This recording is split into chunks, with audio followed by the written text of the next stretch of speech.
सर्वांना माझा नमस्कार व शारदीय नवरात्रीच्या खूप शुभेच्छा. आज नवरात्री विशेष आपण आई शैलपुत्री यांचा मंत्र आणि छोटीशी कथा घेत आहोत. भगवती श्री शैलपुत्री दुर्गेचे हे पहिले रूप शैलीपुत्री या नावाने ओळखले जाते. दुर्गा पूजेच्या पहिल्या दिवशी या देवीची उपासना केली जाते. ध्यान मंत्र वंदे वांचित लाभय चंद्रार्ध कृत शेखराम वृषारूढाम शूलधराम शैलपुत्री यशस्विनीम. या पहिल्याच दिवशीच्या पूजेत संत महंत आपल्या मनाला मूलधारक चक्रात स्थिर करतात. या दिवसापासून त्यांच्या योग साधनेला सुरुवात होते. पर्वतराज हिमालयाची मुलगी म्हणून जन्म घेतल्यामुळे तिला शैलपुत्री असे नाव पडले आहे.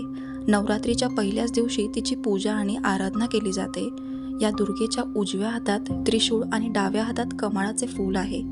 आपल्या पूर्वजन्मात तिने प्रजापती दक्ष राजाची कन्या म्हणून जन्म घेतला होता.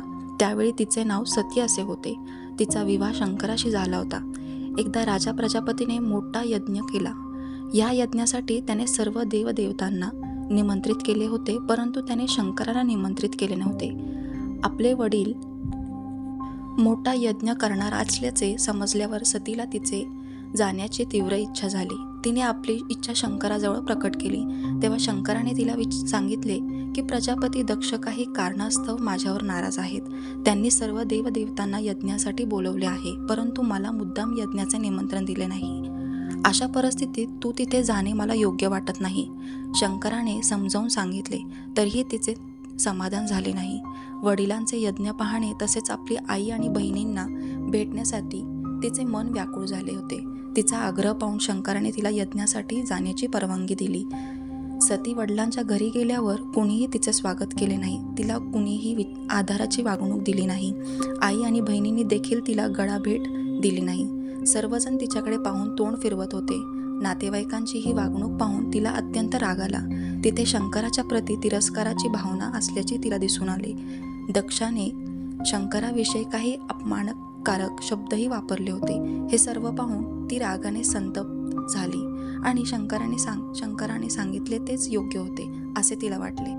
आपण इथे येऊन खूप मोठी चूक केली आहे याची जाणीव होऊन नवऱ्याचा अपमान सहन न झाल्याने तिने स्वतःला योगाग्नीत जाळून घेतले. याची माहिती शंकराला मिळाल्यावर त्याने लगेच आपल्या गणांना पाठवून प्रजापतीचा संपूर्ण यज्ञ उद्ध्वस्त केला.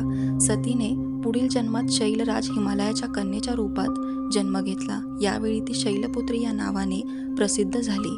पार्वती हेमवती हे तिचेच नाव होते. शैलपुत्री देवीचा विवाह देखील शंकराशी झाला होता. पूर्वजन्माप्रमाणे या जन्मीही ती शंकराची अर्धांगिनी बनली. म्हणून नवदुर्गांपैकी प्रथम शैलपुत्री दुर्गेचे महत्त्व आणि शक्ती अनंत आहे.